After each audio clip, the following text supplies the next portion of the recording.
Actor Steven Seagal is supposedly one of the biggest creeps in Hollywood history. Let's take a look at some of the disturbing allegations that have been made about him over the years.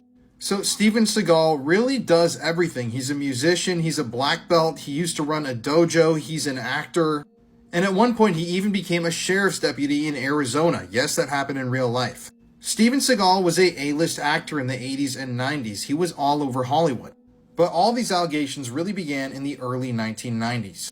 So in May of 1991, 3 women come forward and accuse Steven Seagal of sexual harassment.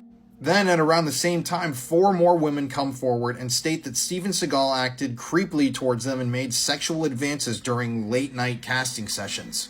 In 1995, another lawsuit was filed against Steven Seagal for discrimination and harassment, but this lawsuit was dismissed ultimately.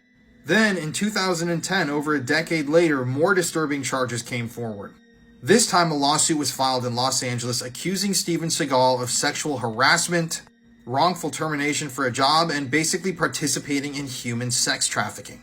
Steven, of course, denied these allegations, and eventually they were mysteriously dropped with nothing further coming out about them. Then in 2017, things got really bad for Steven.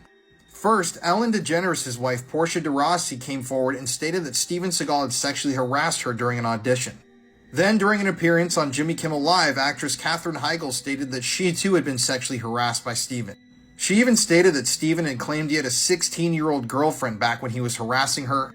And later that year, a model came forward on Instagram and stated that Steven Seagal had sexually assaulted her years ago. Then in 2018, an actress named Rachel Grant came forward and said that in the year 2002, Steven Seagal had, yes, sexually.